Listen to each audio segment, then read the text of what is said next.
दोस्तों अब हम देखेंगे एडवांस अकाउंट टीवाई बीकॉम का पूरे साल भर का revision, key points of all the topics. TY BCom comparatively second year BCom से ज़्यादा आसान है।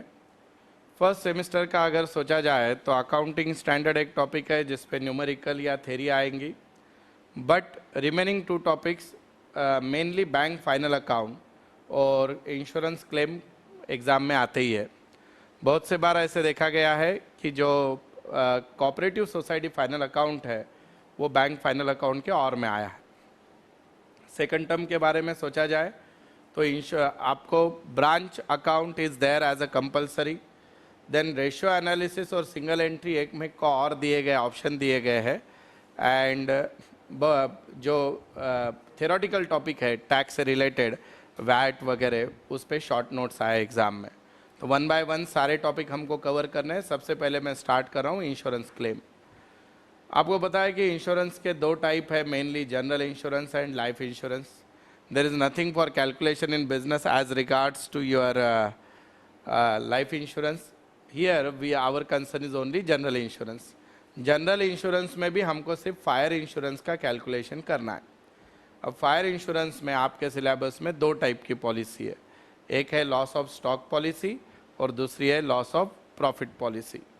लॉस ऑफ स्टॉक पॉलिसी का जब आप प्रॉब्लम सॉल्व करते हो तो इसका मीनिंग क्या है कि आपके शॉप में जब फायर ऑकर हुई, शॉप, गोडाउन या वेयर हाउस, उस दिन आपके शॉप में कितने का गुड्स था उसका आपको क्लेम मिलता है।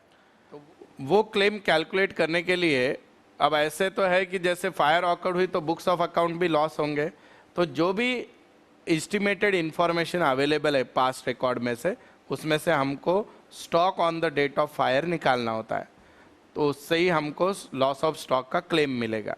तो अब इसके स्टेप्स क्या है? सबसे पहले आपको प्रॉब्लम में लास्ट ईयर का, जिस ईयर फायर ऑकर्ड हुई है उसके पहले ईयर का ट्रेडिंग अकाउंट बनाना है।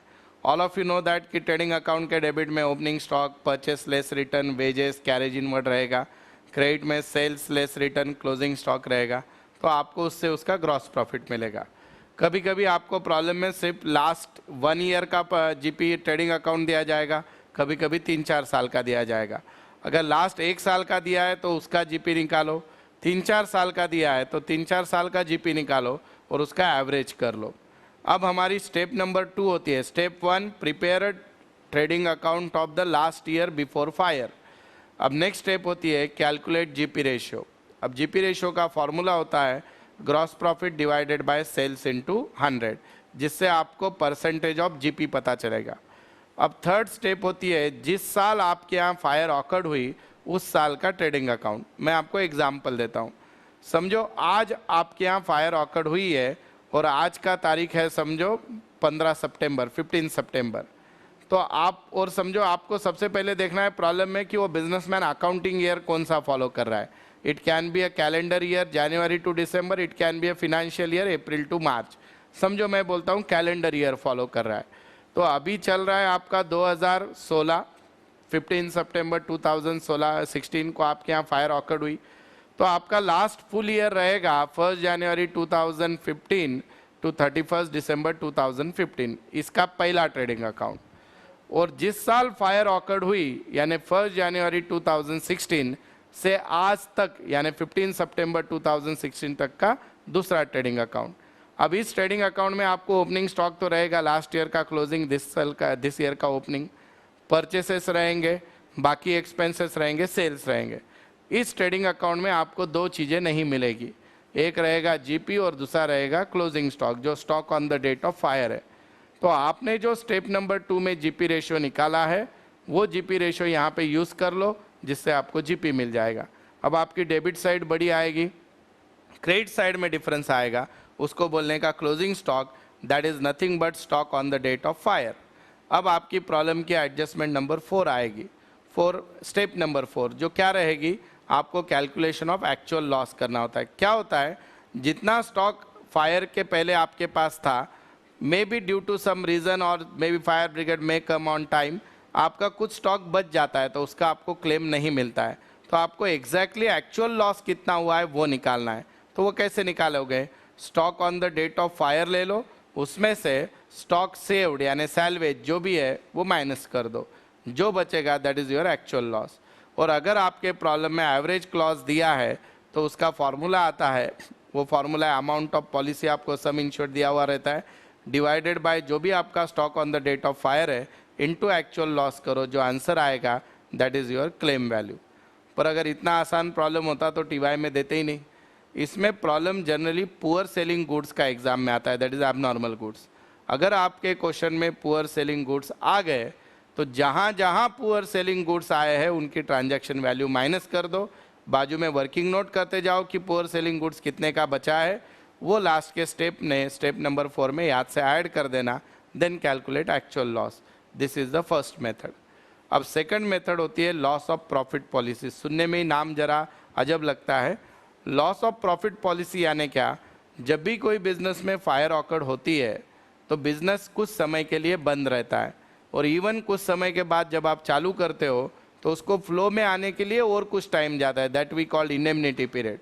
तो उस समय में जितना भी आपका सेल रहेगा कंपैरेटिवली लास्ट ईयर वो कम रहेगा, तो आपका अगर सेल कम है तो आपको प्रॉफिट भी कम मिलेगा, तो वो प्रॉफिट आपको इंश्योरेंस कंपनी भर के देती है, जिसको बोला जाता है लॉस ऑफ प्रॉफिट पॉलिसी। इसमें आपको क्या करना है, बहुत आसान है। इसकी सबसे पहली स्टेप बहुत इंपॉर्टेंट है। मैं एग्जाम्पल देता हूँ, ध्यान से सुनिए। समझो आपके यहाँ फायर ऑकर्ड हुई है 15 सितंबर 2016 को, तो आपको आज से लेके समझो 3 महीना लगने वाला है बिजनेस लाइन पे आने के लिए। तो इस 15 सितंबर 2016 से लेके 15 नवंबर 2016 आपके बिजनेस का सबसे खराब टाइम है। तो इस टाइम में आपके बिजनेस का सेल एकदम खराब रहेगा, तो इसको बोला जाता है सेल्स ड्यूरिंग डिसलोकेशन पीरियड और इंडेमनिटी पीरियड। अब ऐसा ही सेम सेल लास्ट ईयर में जो है वो ज़्यादा रहेगा, तो उसको बोला जाता है सेल्स ड्यूरिंग करस्पॉन्डिंग पीरियड। समझो इस 3 महीने में लास्ट ईयर सेल था 1 लाख और अभी सेल हुआ है आपका सिर्फ 25,000, तो आपका सेल बढ़ा या कम हो गया? कम हो गया, तो इसको बोलते हैं शॉर्ट सेल्स। तो आपका पहला स्टेप होता है कैलकुलेशन ऑफ शॉर्ट सेल्स। पर ये शॉर्ट सेल निकालते वक्त कैसे लिखना है? सबसे पहले आपको लास्ट ईयर का करस्पॉन्डिंग पीरियड का सेल लिखना है। बिजनेस में कभी कभी ट्रेंड होता है अपवर्ड या डाउनवर्ड, जनरली अपवर्ड होता है, तो अगर आपको प्रॉब्लम में अपवर्ड ट्रेंड दिया है 20% समझो, तो उस 1 लाख में 20% ऐड कर दो, 20,000 हो गया। तो अगर इस साल फायर ऑकर्ड नहीं होती तो आपके बिजनेस का सेल होने वाला था 1,20,000 एक्सपेक्टेड सेल, पर आपका डिसलोकेशन पीरियड में समझो सेल हुआ सिर्फ 25,000, तो आपका सेल कितने से कम आ गया? 95,000। इसको बोला जाता है शॉर्ट सेल। अगर आपकी स्टेप नंबर 1 बराबर आ गई, 2, 3, 4 एकदम आसान है। अब आपको स्टेप नंबर 2 में निकालना होता है जीपी रेशियो। जीपी रेशियो जो होता है लास्ट अकाउंटिंग ईयर का निकालना होता है, यानी मैं कैलेंडर ईयर फॉलो कर रहा हूँ, इस साल 2016 चालू है, तो 1 जनवरी 2015 टू 31 दिसंबर 2015 का मैं जीपी रेशियो निकालूंगा। यहाँ पे जीपी रेशियो का फॉर्मूला अलग है, पिछली मेथड वाला नहीं है। क्या फॉर्मूला है? Net profit plus insured standing charges divided by sales during last accounting year into 100। इसका जो भी आंसर आया, समझो इसका आंसर आ गया 10%। उसके बाद आपको निकालना होता है दैट इज इंडेमनिटी रेशियो। आपको पॉलिसी का अमाउंट दिया जाता है, इसमें भी आपको 2 सेल्स यूज करनी है। एक होती है sales for 12 months immediately preceding the date of fire, यानी क्या? समझो आज 15 सितंबर 2016 में आग लगी है, तो 15 सितंबर 2015 से लेके 14 सितंबर 2016 तक का जो सेल है उसको बोलते हैं करस्पॉन्डिंग 12 मंथ सेल। वो 12 महीने के सेल में इंक्रीज डिक्रीज कुछ दिया है तो वो ऐड लेस कर दो, और उसको आपको उसका रेशियो निकालना होता है। वो जो रेशियो आता है उसको बोलते हैं इंडेमनिटी रेशियो। अब जीपी रेशियो और इंडेमनिटी रेशियो में जो भी रेशियो कम है, विच एवर इज लेस, उसको शॉर्ट सेल से मल्टीप्लाई करना है। समझो आपका इंडेमनिटी रेशियो आया 15%, जीपी रेशियो है 10%, तो 10% और शॉर्ट सेल है समझो आपके 95,000, सो 95,000 इंटू 10% आपका क्लेम लगभग आ गया है 9,500। इसमें और 2 एडजस्टमेंट होती है। आपने एक्सपेंसेस कुछ किए हैं, expenses incur to mitigate the loss reduce करने के लिए, तो वो एक्सपेंसेस आपको क्लेम के साथ मिलते हैं, उनको ऐड कर दो। और अगर आपका कुछ स्टैंडिंग चार्जेस बच गए, कुछ खर्चा बच गया आपका रेंट वगैरह, तो माइनस कर दो, जो आएगा वो रहेगा claim. So this is the topic called as insurance claim. इसमें से कोई भी मेथड एग्जाम में आ सकती है। जनरली पुअर सेलिंग गुड्स का प्रॉब्लम आता है। This is the first topic, that is insurance claim. Now I am starting the most important topic of the TY BCom, on which your total result is based for accounts, that is banking company final account. जैसे last year आपने company final account format में किया था, तो banking company final account भी format में ही करना है।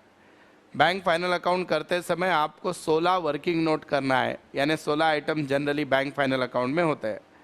सबसे पहले देखा जाए तो बैलेंस शीट। बैलेंस शीट में आपको 5 लाइबिलिटीज़ है, 1 बाय 1 मैं बताऊंगा, वो सीरियल नंबर से ही लिखना है। 6 एसेट्स है, वो भी सीरियल नंबर में लिखना है। फिर कॉन्टीजेंट लाइबिलिटी लिखनी है और फिर P&L अकाउंट।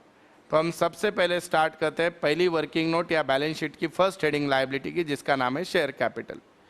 शेयर कैपिटल में क्या आएगा? It is very simple. Authorise share capital दिया है वो लिख दो, issued and paid up share capital लिख दिया है वो लिख दो। याद रखना, अगर कॉल इन एरियर्स दिया है तो वो शेयर कैपिटल में से माइनस कर देना। इससे ज़्यादा first working note share capital में कुछ नहीं आएगा। आपको दूसरी वर्किंग नोट बनानी है reserve and surplus. General reserve, reserve fund, capital reserve, किसी भी प्रकार का reserve, share premium, profit and loss, current year profit, सब कुछ आएगा रिजर्व एंड सरप्लस में। थर्ड होती है working, that is called deposits. Deposit यानी आप अगर बैंकिंग बिजनेस की बात करो तो कस्टमर बैंक में पैसा रखता है। Saving bank deposit, current deposit, demand deposit. जो कस्टमर ने बैंक के पास पैसा रखा है, आज न कल बैंक उसको वापस करने वाली है, तो ये बैंक के लिए लायबिलिटी है। फोर्थ हेडिंग होती है बोरोइंग। बैंक कभी कभी गवर्नमेंट से या दूसरे बैंक से या प्राइवेट इंस्टीट्यूशन से पैसा लाती है। अगर बैंक के पास पैसे शॉर्ट है तो बैंक ने अगर लोगों से लोन लिया है तो उसे बोला जाता है बोरोइंग। और सबसे इंपॉर्टेंट होती है अदर लाइबिलिटीज़। अदर लाइबिलिटी इसलिए इंपॉर्टेंट है, शेयर कैपिटल इजीली आइडेंटिफाई हो जाएगा क्योंकि शेयर कैपिटल नाम में ही है। कोई भी रिजर्व आ गया, रिजर्व एंड सरप्लस हो जाएगा। डिपॉजिट वर्ड आ गया तो डिपॉजिट हो जाएगा, बोरोइंग आपको समझ में आ जाएगा। पर अदर लाइबिलिटी यानी क्या? ऐसी सारी लाइबिलिटीज़ जो पहले 4 में नहीं आई है। यानी क्या? बिल्स पेबल है, उसके बाद कोई आउटस्टैंडिंग एक्सपेंसेस है, प्रोविडेंट फंड दिया है प्रॉब्लम में, उसके अलावा अगर आप रिबेट ऑन बिल डिस्काउंटेड जो आपकी इनकम रिसीव्ड इन एडवांस होती है, उसके अलावा प्रोविजन फॉर टैक्स है, प्रपोज डिविडेंड है, अगर इंटर ब्रांच एडजस्टमेंट का क्रेडिट बैलेंस दिया है, तो ये सारे आते हैं अदर लाइबिलिटीज़ यानी नंबर 5। ये हो गए आपके लाइबिलिटी के नोट्स। अब एसेट में आपको टोटल 6 वर्किंग नोट करना है। पहले वर्किंग नोट का नाम है cash and balance with RBI। आपके पास बैंक में जितनी कैश इन हैंड है वो इसमें आएंगी। हर बैंक को RBI के पास कुछ अमाउंट रखना होता है, बैलेंस विथ RBI भी इसमें आएगा। नेक्स्ट नंबर 7 है money at call and short notice and balance with other bank. आपने दूसरे बैंक को कुछ पैसा दिया है और कुछ जब आप टेम्पररी पीरियड के लिए पैसा देते हो जिसको बोलते हैं money at call and short notice, वो रहेगा 7 में। बैंक भी कहीं कहीं इन्वेस्ट करती है, गोल्ड में करती है, शेयर्स में करती है, गवर्नमेंट बॉन्ड्स में करती है, डिबेंचर में करती है। ये सब आएंगे schedule number 8 investment. Schedule number 9 बहुत इंपॉर्टेंट है, एडवांसेस, जो बैंक लोगों को लोन्स देती है। लोन्स कैसे है? हाउसिंग लोन है, टर्म लोन है, जो भी लोन बैंक देती है, दैट इज़ 9 एडवांसेस। एडवांसेस में सिर्फ लोन भी नहीं आता है, उसके साथ साथ बैंक बिल भी परचेस करती है, दैट इज़ बिल डिस्काउंटेड, वो भी 9 नंबर में आता है। 10 काफ़ी आसान है, fix asset, building, premises, computer, furniture, ये 10 रहेगा। अब आप अगर देखोगे 6, 7, 8, 9, 10 नाम के हिसाब से cash and balance with RBI, money at call and short notice, investment, advances, fix asset. 11 number बहुत इंपॉर्टेंट है क्योंकि अदर एसेट यानी बचे हुए सारे एसेट। सर अब बचे हुए एसेट कौन से रहेंगे? Prepaid expenses, stock of stationery, stock of postal stamps, sundry debtors, bills receivable, inter branch adjustment का डेबिट बैलेंस है, तो ये सारे interest accrued but not received, investment का इंटरेस्ट आना है तो वो 11 नंबर में रहेगा। सिल्वर 11 नंबर में आएगा, तो यह है शेड्यूल नंबर 11। उसके बाद शेड्यूल नंबर 12 होता है जिसको हम बोलते हैं कॉन्टीजेंट लायबिलिटी। अब नाम ही कॉन्टीजेंट लायबिलिटी है तो सिर्फ वर्किंग नोट बनेगी, टोटल में लेना नहीं है।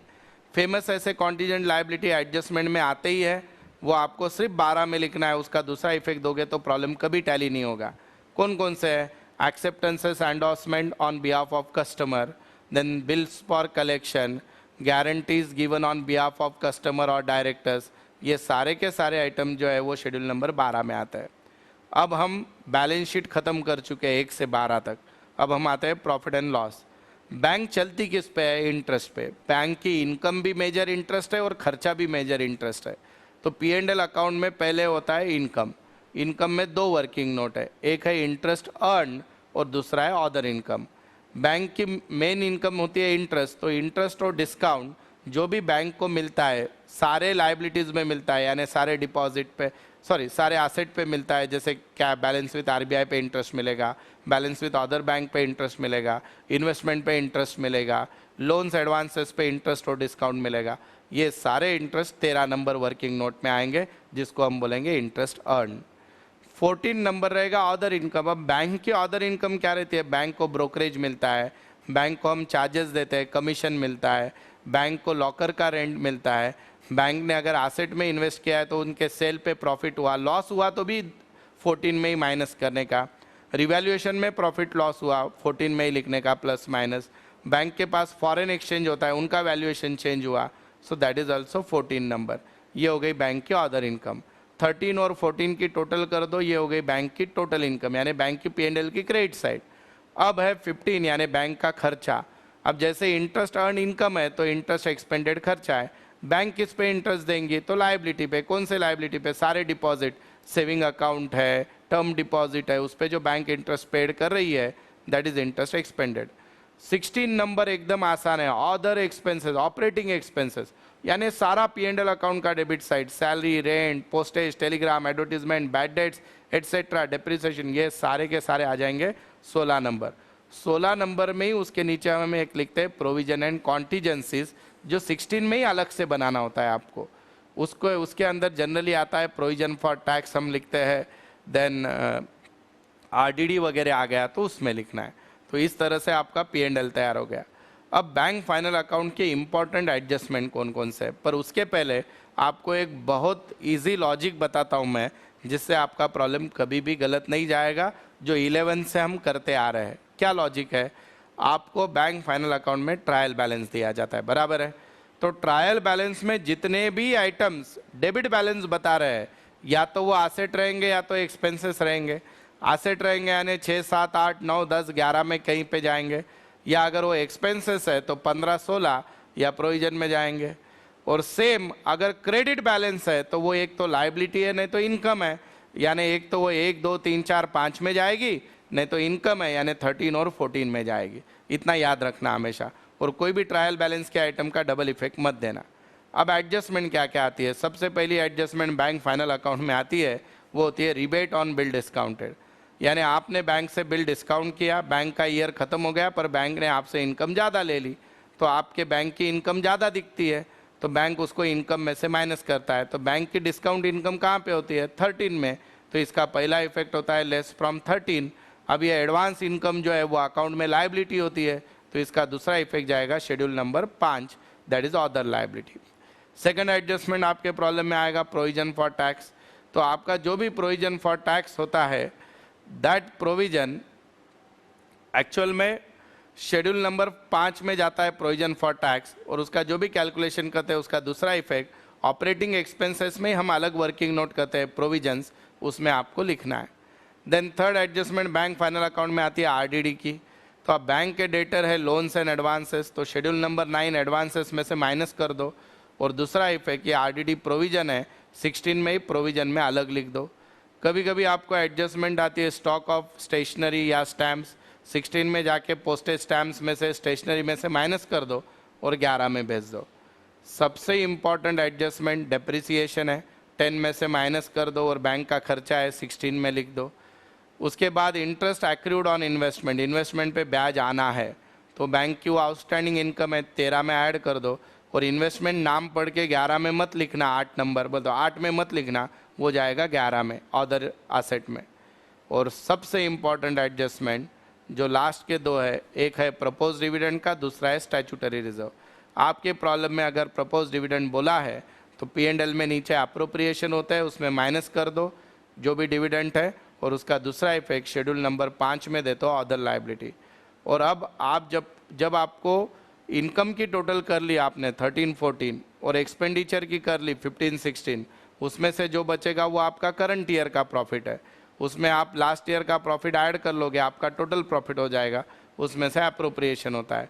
तो बैंक अप्रोप्रिएशन करते समय सेक्शन 27 बैंकिंग कंपनीज एक्ट में ऐसे बताया गया है कि आपको करंट ईयर के प्रॉफिट का 20% रिजर्व को भेजना ही पड़ेगा। तो आपने खुद होके अप्रोप्रिएशन में लिखना है transfer to statutory reserve not of total profit, profit of current year, और उसका दूसरा इफेक्ट देना है रिजर्व एंड सरप्लस में। इसलिए कभी भी बैंक फाइनल अकाउंट जब आप क्लोज करते हो पहले P&L क्लोज करो, फिर बैलेंस शीट क्लोज करते समय शेड्यूल नंबर 2 सबसे लास्ट में क्लोज करो, आपका बैलेंस शीट टैली होगा। ये थे हमारे फर्स्ट टर्म के 2 important topic. Cooperative society final account ये जनरली ऑप्शन में रखा हुआ ज़्यादा अच्छा है, क्योंकि उससे कहीं ज़्यादा गुना सिंपल टॉपिक जो है वो आपका बैंक फाइनल अकाउंट है। अब हमको सेकंड टर्म देखना है। सेकंड टर्म जो है that is of again 4 topics. एक जो है वो पूरा थेरोटिकल टॉपिक है जो टैक्सेशन से रिलेटेड टैली का यूज़ है, वो आपको प्रैक्टिकल लर्न करना पड़ेगा, उसमें एग्ज़ाम में सिर्फ शॉर्ट नोट आएगी। देन उसके बाद है ब्रांच अकाउंट जो कंपलसरी आ रहा है एग्ज़ाम में, सिंगल एंट्री है और रेशियो एनालिसिस है। सबसे पहले हम देखेंगे ब्रांच अकाउंट। आपके सिलेबस में ब्रांच अकाउंट का जो टाइप दिया है दैट इज़ डिपेंडेंट ब्रांच, यानी सारे का सारा कंट्रोल जो है वो हेड ऑफिस के पास रहेगा, that is called dependent branch. अब ये डिपेंडेंट ब्रांच के प्रॉब्लम सॉल्व करते समय देर आर 2 मेथड्स। एक है ओनली ब्रांच अकाउंट मेथड हम बोलते हैं, और दूसरी मेथड होती है ब्रांच एंड डेटर्स अकाउंट। वैसे बाकी और बहुत से मेथड है, पर ये 2 मेजर है जो एग्ज़ाम में आती है। ओनली ब्रांच अकाउंट का मीनिंग ये होता है कि आपको सिर्फ ब्रांच अकाउंट बनाना है, और वो कौन बनाएगा? हेड ऑफिस के बुक में। पर इसमें आपको डेटर्स अकाउंट और पेटी कैश अकाउंट भी बनाना होता है, not as a part of problem, that is a working note. अगर प्रॉब्लम में कुछ मिसिंग है वो ढूंढने के लिए हम डेटर्स और पेटी कैश अकाउंट बनाते हैं, अदरवाइज हमारा जो आंसर फोकस होता है वो सिर्फ ब्रांच अकाउंट पे होता है। तो ब्रांच अकाउंट में क्या क्या आएगा वो पहले लर्न करेंगे हम, फिर डेटर्स अकाउंट क्यों बनाते हैं वो, and then petty cash account. सबसे पहले ब्रांच अकाउंट। ब्रांच अकाउंट के डेबिट में आपको सबसे पहले 3 एसेट दिए जाएंगे, branch debtors, branch petty cash, branch stock. ये तीनों के तीनों एसेट या और कोई भी एसेट दिया तो वो ब्रांच के डेबिट में लिख दो टू ओपनिंग बैलेंस। सिमिलरली अगर आपको ओपनिंग डे के दिन लाइबिलिटी दी है, कुछ आउटस्टैंडिंग एक्सपेंसेस, सैलरी वगैरह, तो वो ब्रांच के क्रेडिट में लिख दो। हो गया। उसके बाद हेड ऑफिस ब्रांच को गुड्स भेजता है, तो ब्रांच उसकी एंट्री करती है, यानी हेड ऑफिस उसकी एंट्री करता है, branch account debit to goods send to branch, तो ब्रांच के डेबिट में लिखना है आपको to goods send to branch. अब इसका एग्जैक्टली अपोजिट, अगर ब्रांच ने कुछ गुड्स वापस कर दिए तो वो ब्रांच अकाउंट के क्रेडिट में आएंगे, पर अकाउंट का नाम रहेगा by goods send to branch ही, खाली ब्रैकेट में लिख देना रिटर्न। देन ब्रांच क्या करती है, ये गुड्स आने के बाद 2 प्रकार से सेल करती है, एक तो कैश सेल करती है और क्रेडिट सेल करती है। तो आप याद रखना, कैश सेल करके जो कैश आएगा वो ब्रांच हेड ऑफिस को देगी, पर क्रेडिट सेल करके पैसा नहीं आता है, तो क्रेडिट सेल करके जो फ्यूचर में कलेक्शन होता है डेटर से वो पैसा ब्रांच हेड ऑफिस को देता है। तो हेड ऑफिस कभी भी क्रेडिट सेल की एंट्री नहीं करेगा, तो जो भी पैसा ब्रांच के पास आएगा ब्रांच ने हेड ऑफिस को दे दिया, तो हेड ऑफिस ब्रांच के क्रेडिट में लिखता है बाय कैश ऑब्लिक बैंक, और उसको अंडरलाइन करके उसके नीचे cash cell, collection from debtor, कभी कभी बिल्स रिसीवेबल आल्सो।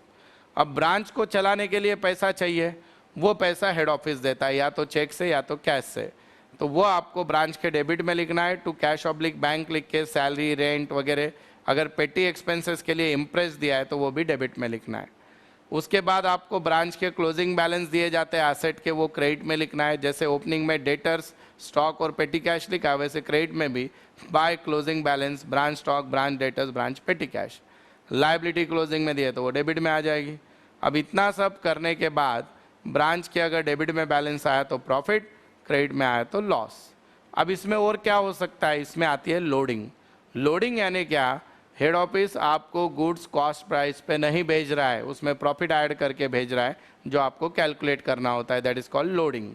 तो ये जो लोडिंग है ये हेड ऑफिस अब कैंसिल नहीं कर सकता है, तो उसको वो रिवर्स एंट्री देता है। यानी क्या, जैसे आपका ब्रांच का ओपनिंग स्टॉक ब्रांच के डेबिट में है, तो उस स्टॉक में जो लोडिंग है वो ब्रांच के क्रेडिट में आएगी, stock reserve. Goods send to branch debit में है तो उसकी लोडिंग आएगी क्रेडिट में, by goods send to branch bracket में लोडिंग लिख दो। गुड्स रिटर्न क्रेडिट में है तो उसकी लोडिंग आएगी डेबिट में। क्लोजिंग स्टॉक क्रेडिट में है तो उसकी लोडिंग आएगी डेबिट में। ये 4 एडजस्टमेंट लोडिंग की बढ़ जाएंगे। सर अब ये ब्रांच डेटर्स और पेटी कैश अकाउंट क्यों बनाना है? ये इसलिए बनाना है, कभी कभी डेटर का ओपनिंग बैलेंस मिसिंग है, क्लोजिंग मिसिंग है या कलेक्शन मिसिंग है, तो उसलिए डेटर्स का अकाउंट बनाना है। तो फिर डेटर में क्या क्या आता है? डेटर के डेबिट में आएगा टू बैलेंस ब्रॉट डाउन यानी ओपनिंग बैलेंस, और क्या आएगा? क्रेडिट सेल्स, खत्म। क्रेडिट में क्या क्या आएगा? डेटर से आया हुआ पैसा बाय कलेक्शन बाय कैश, कभी बिल्स रिसीवेबल आ गया by bills receivable, bad debt, discount, allowances, ये सब डेटर के क्रेडिट में। फिर डेटर का closing balance by balance carried down. Petty cash account में क्या आता है? पेटी कैश के डेबिट में होता है to balance brought down. Head office से जो कैश आई थी आपने ऊपर लिखी थी इम्प्रेस्ड के लिए, हर महीना खर्चा करने के लिए, तो पेटी कैश के डेबिट में आएगा टू पेटी कैश, आप उसके डेबिट में टू बैंक इम्प्रेस्ड लिख सकते हो। क्रेडिट में आएगा पेटी एक्सपेंसेस, फिर आएगा बाय बैलेंस कैरिड डाउन। तो इन अकाउंट की जो भी इंफॉर्मेशन ब्रांच अकाउंट को चाहिए वो हम टैली करके भेज देते हैं। कभी कभी यूज़ होगा, कभी होगा नहीं, पर सबसे इम्पॉर्टेंट आपका प्रॉफिट देखा जाएगा। इस मेथड में जनरली आपको वेस्टेज लॉसेस लेने नहीं है, आरडीडी की एडजस्टमेंट हम करते नहीं है।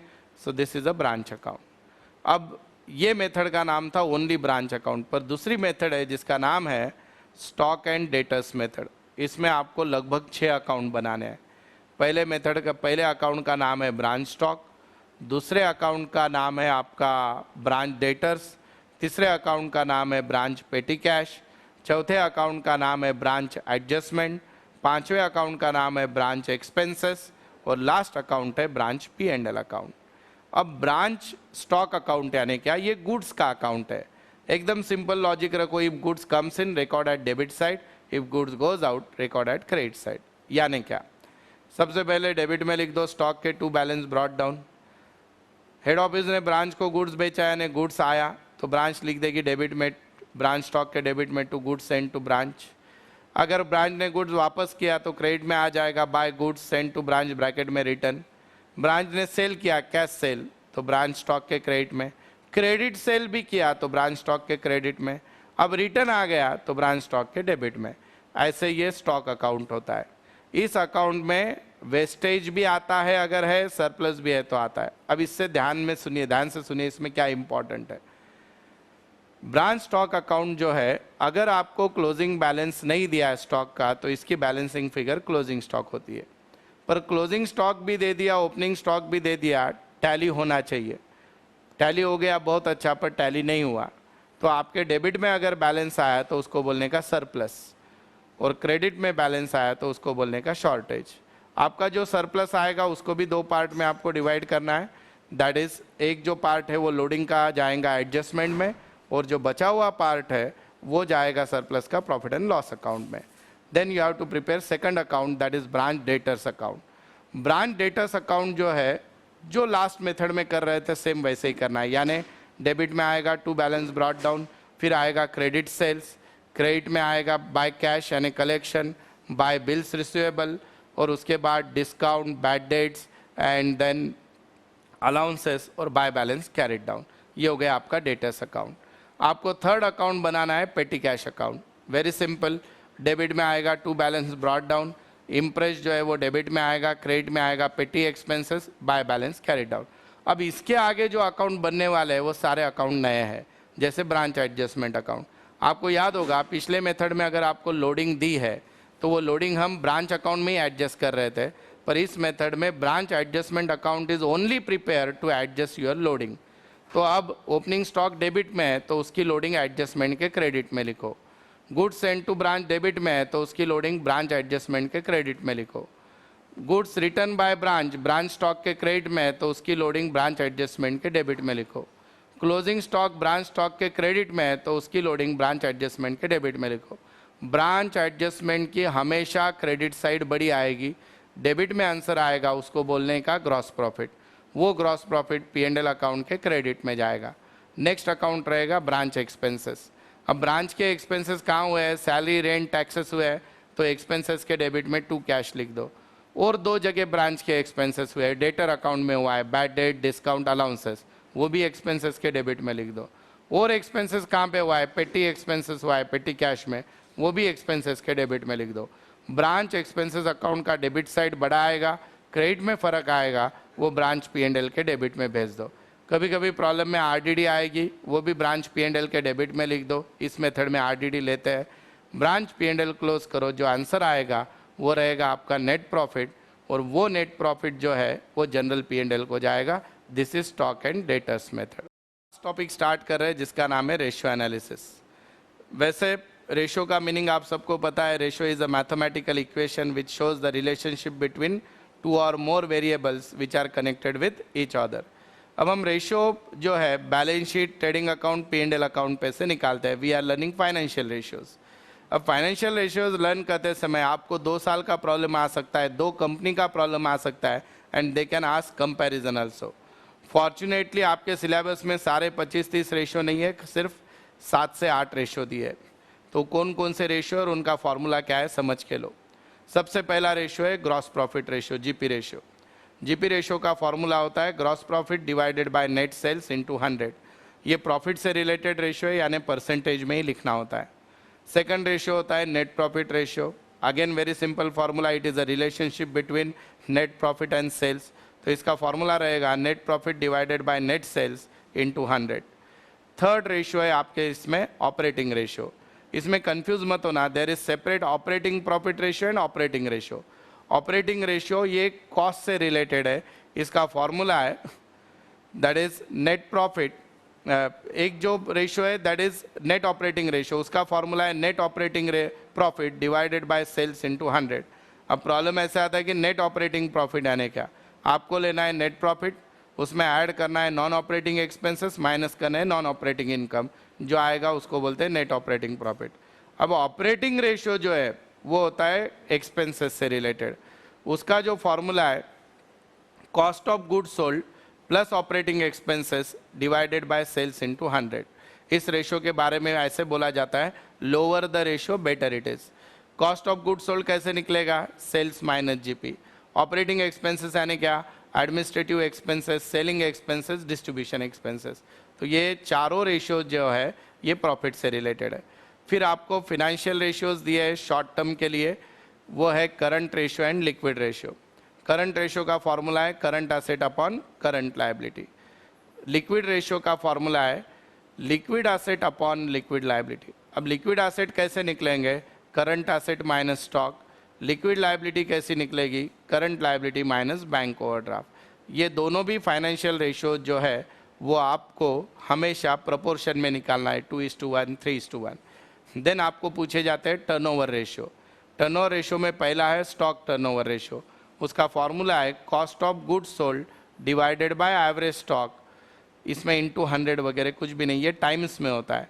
अब कॉस्ट ऑफ गुड्स सोल्ड कैसे निकालोगे, sales minus GP. Average stock कैसे रहेगा, opening stock plus closing stock divided by 2। अगर आपके प्रॉब्लम में क्लोजिंग स्टॉक दोनों स्टॉक नहीं दिए हैं तो क्लोजिंग स्टॉक को ही एवरेज स्टॉक समझना है। देन नेक्स्ट टर्नओवर रेशियो आपके सिलेबस में डेटर्स टर्नओवर रेशियो। उसका फॉर्मूला है credit sales divided by average account receivable. Average कब निकालना है, जब 2 साल की इंफॉर्मेशन है, नहीं तो सिर्फ अकाउंट रिसीवेबल निकालना है। अकाउंट रिसीवेबल यानी क्या, debtors and bills receivable is called account receivable. अब आपको और एक लास्ट रेशियो आपके सिलेबस में डेट इक्विटी रेशियो। इसका फॉर्मूला होता है long term debts divided by equity share holders fund. So ऐसा ये पूरा सिलेबस है TY BCom का।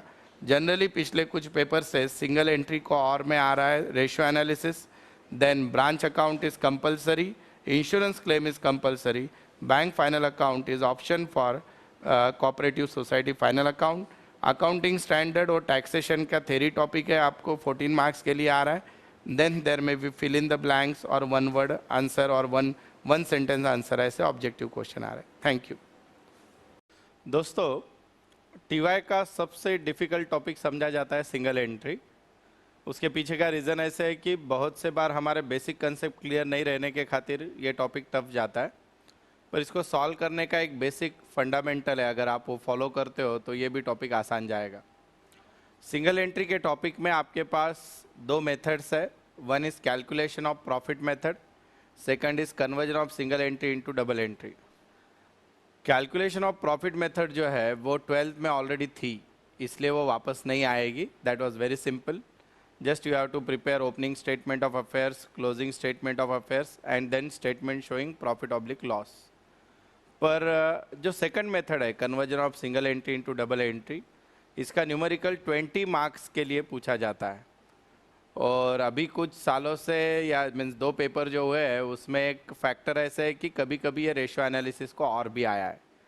तो जैसे भी हो सिंगल एंट्री आप सॉल्व कर सकते हो। तो आपको conversion of single entry into double entry का प्रॉब्लम सॉल्व करना है, उसके लिए क्या करना है हम देखेंगे। You have to prepare total 9 things in the problem, 9 accounts या स्टेटमेंट आपको बनाना है। सबसे पहला होता है कैश अकाउंट या कैश ऑब्लिक बैंक अकाउंट। कब बनाओगे? अगर क्वेश्चन में दिया नहीं है तो। सेकंड अकाउंट रहेगा, अकाउंट बोलने से अच्छा statement, that is opening statement of affairs, उसको हम ओपनिंग बैलेंस शीट भी बोल सकते हैं। थर्ड रहेगा डेटर्स अकाउंट। फोर्थ रहेगा क्रेडिटर्स अकाउंट। अगर क्वेश्चन में बिल्स रिसीवेबल के बारे में डिटेल्स दिए है, उसका ओपनिंग क्लोजिंग बैलेंस, तो bills receivable account, then bills payable account. तो ये हो गए आपके 6 वर्किंग नोट। और आपका जो मेन आंसर रहेगा that is trading account, profit and loss account and balance sheet. ठीक है, तो ऐसे आपको टोटल 9 चीज़ें बनानी है। पर हर बार 9 की 9 बनानी है क्या? बिल्कुल नहीं। It entirely depend upon the nature of the problem. यानी समझो आपको उन्होंने कैश बुक मेंशन की है तो no need to prepare cash account. अगर उन्होंने आपको क्वेश्चन में ओपनिंग बैलेंस शीट दे दी तो no need to prepare opening balance sheet. अगर क्वेश्चन में आपको बिल्स रिसीवेबल बिल्स पेबल के बारे में कुछ भी नहीं दिया है तो no need to prepare bills receivable bills payable. So it entirely depend upon the nature of the problem, but maximum these are the things you have to prepare. कोई ऐसे एक्सेप्शनल केस में प्रॉब्लम है जिसमें आपको cash account और bank account अलग अलग बनाना पड़े अगर दोनों के बीच में ट्रांजैक्शन दिए, but most of the cases cash and bank is prepare combinedly. अब अकाउंट का लॉजिक क्या रहेगा? सबसे पहले रहेगा हमारा ओपनिंग स्टेटमेंट ऑफ अफेयर्स या ओपनिंग बैलेंस शीट। क्या रहेगा? राइट हैंड साइड में आपको सारे ओपनिंग डे के एसेट लिखने हैं और लेफ्ट हैंड साइड में सारे ओपनिंग डेज के लायबिलिटीज लिखने हैं। एसेट साइड बड़ी आएगी, लायबिलिटी साइड में डिफरेंस आएगा, वो रहेगा आपका opening capital. This is the only purpose for which we prepare opening balance sheet. अब दूसरा है कैश बुक। कैश आपको पता है debit what comes in, credit what goes out, यानी रिसीट रहेगा, पैसे आए हैं तो डेबिट में, पैसे गए हैं तो क्रेडिट में। अब पता कैसे चलेगा कैश के डेबिट साइड में क्या रहेगा? सबसे पहले कैश एसेट है तो कैश के डेबिट में ओपनिंग बैलेंस रहेगा, to balance brought down. Debtor से पैसा आया कलेक्शन तो टू डेटर्स लिख दो। बिल्स रिसीवेबल रियलाइज आया है, टू बिल्स रिसीवेबल लिख दो। ओनर ने एडिशनल कैपिटल दिया है तो टू एडिशनल कैपिटल लिख दो। लोन लिया है तो टू लोन लिख दो। कोई एसेट बेचा है तो टू सेल ऑफ एसेट लिख दो। इससे ज़्यादा तो कुछ आएगा नहीं। क्रेडिट साइड में सारे पेमेंट आएंगे। पेमेंट किसके लिए हो गए? Drawings, purchase of asset, salary, rent, wages etcetera etcetera, सारे एक्सपेंसेस रहेंगे। अब इसका क्लोजिंग बैलेंस अगर क्रेडिट में आता है तो बाय बैलेंस कैरिड डाउन, ये कैश रहेगा, क्लोजिंग बैलेंस शीट में जाएगा। पर कभी कभी ऐसे हो सकता है कि कैश का बैलेंस डेबिट में भी आ सकता है, क्योंकि कैश और बैंक कंबाइन होता है। इसको हम अकाउंट में निगेटिव बैलेंस बोलते हैं, जिसको बैंक ओवरड्राफ्ट बोलोगे आप, वो balance sheet closing balance sheet के लायबिलिटी में जाएगा। ये हो गया कैश अकाउंट। फिर आपको बनाना है डेटर्स अकाउंट। डेटर्स अकाउंट से पहले कभी भी मैं सजेस्ट करूंगा बिल्स रिसीवेबल अकाउंट बना लो। बिल्स रिसीवेबल अकाउंट में 4 चीज़ें इंपॉर्टेंट है। ये एसेट है तो इसका ओपनिंग बैलेंस डेबिट में आएगा, क्लोजिंग बैलेंस क्रेडिट में, बाय बैलेंस कैरिड डाउन। अब बिल्स रिसीवेबल जब रियलाइज होता है तो उसकी एंट्री होती है cash account debit to bills receivable, cash के डेबिट में, बिल्स रिसीवेबल के क्रेडिट में। फिर बिल्स रिसीवेबल आते किन के पास से? हमारे पास डेटर्स के पास से। तो बिल्स रिसीवेबल के डेबिट में लिखना टू डेटर्स और डेटर्स के क्रेडिट में लिखना बाय बिल्स रिसीवेबल। हमेशा ऐसे होगा कि बिल्स रिसीवेबल का balance most of the time credit side बड़ा आएगा, डेबिट में बैलेंस आएगा, और वो बैलेंस जनरली डेटर्स को जाएगा, यानी डेटर्स से आया हुआ बिल्स रिसीवेबल। अब नेक्स्ट अकाउंट की तरफ आते हैं bills payable. Exactly opposite of bills receivable, यानी क्या? ओपनिंग बैलेंस क्रेडिट में रहेगा, बाय बैलेंस ब्रॉट डाउन क्योंकि लायबिलिटी है, तो क्लोजिंग रहेगा डेबिट में, टू बैलेंस कैरिड डाउन। अगर बिल्स पेबल हमने ऑनर कर दिया तो उसकी एंट्री होती है bills payable account debit to cash, bills payable के डेबिट में टू कैश, कैश के क्रेडिट में बाय बिल्स पेबल।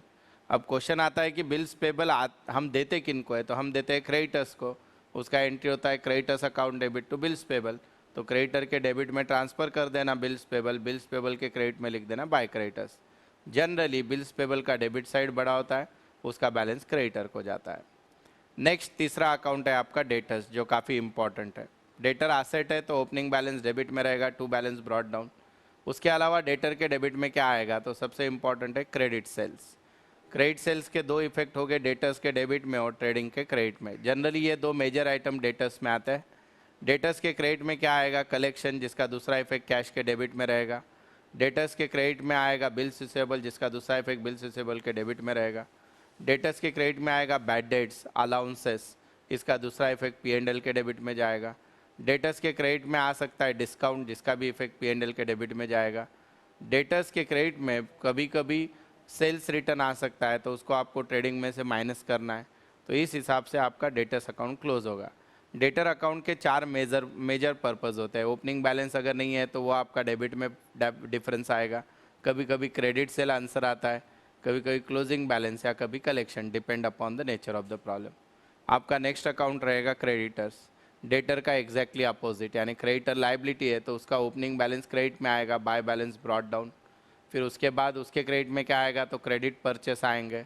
उसके बाद आपने बिल्स पेबल डिसऑनर किया, रेयरली आता है तो वो आ सकता है।